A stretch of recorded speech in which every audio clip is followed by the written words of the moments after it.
একই রাস্তায় আমি নিজে দেখেছি যে ওই খোঁড়ার পরে 15 দিন পর আবার খোঁড়া হয়। একটা গুরুত্বপূর্ণ বিষয় নিয়ে আমরা ভাবছি, সেটা হচ্ছে এই যে খোঁড়াখুড়ির যে ব্যাপারটা, এটাকে একটা ইন্টিগ্রেটেড জায়গায় আনা প্রয়োজন। এই অনেকগুলো মন্ত্রণালয় এর সাথে সম্পৃক্ত, অনেকগুলো দপ্তর সংস্থা যারা খোঁড়াখুড়ি করে বিভিন্ন কাজের ক্ষেত্রে। তো সেটাকে আমরা, যেহেতু আমাদের একটা কমিটমেন্টও আছে সাংবিধানিক, যে স্থানীয় সরকারকে শক্তিশালী করা, সেই জায়গা থেকে আমরা সিটি কর্পোরেশনকে একটা অথরিটি হিসেবে করার জন্য স্টেক হোল্ডারের সাথে আলোচনা করব যে কেউ খোঁড়াখুড়ি করতে হলে সিটি কর্পোরেশনের অনুমতি নিতে হবে। একই রাস্তায় আমি নিজে দেখেছি যে ওই খোঁড়ার পরে 15 দিন পর আবার খোঁড়া হয়। তো এটাকে যদি ইন্টিগ্রেটেড করা যায়, যদি খুব আর্জেন্ট কাজ না হয়, সেক্ষেত্রে সিটি কর্পোরেশন 6 মাস একবার অনুমতি দিতে পারে। সেক্ষেত্রে একই সাথে খোঁড়ার মধ্যে 3-4টা সংস্থা তাদের কাজগুলো করে নিল, বা পাইপ সংস্থাপন সহ যে কাজ আছে।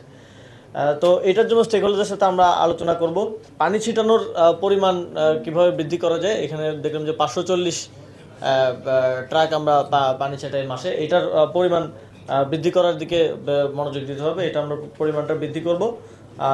কনস্ট্রাকশন ম্যাটেরিয়ালের ক্ষেত্রে রাজুককে ইনক্লুড করে কনস্ট্রাকশন ম্যাটেরিয়াল পরিবহন এবং পরিবহনের থেকে বেশি যে রাখা হয় রাস্তায়, এবং একটা গাড়ি গেলে হচ্ছে ওইটা উড়ে, বা তারপরে বাতাসে উড়ে হচ্ছে বায়ু দূষণ বৃদ্ধি করে।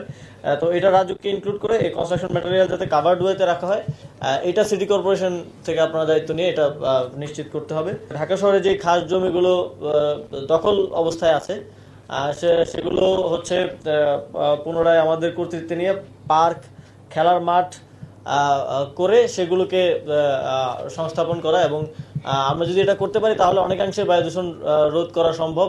পার্ক হলে সেখানে গাছ থাকবে, খেলার মাঠ হলেও গাছপালা থাকবে। তো আমাদের যেই সিটিতে, যেই শহরে যেই বৃক্ষের পরিমাণটা কম, সেটাকে আমরা কিছুটা হলেও অ্যাড্রেস করতে পারবো। তো ঢাকা শহরে অনেক জায়গা আছে যেগুলো দখল তো হয়ে আছে, দখলের পরে সেখানে ময়লা ডাম্পিং করা হয়, করা হয়। এই জায়গাগুলোকে আমরা অ্যাড্রেস করব।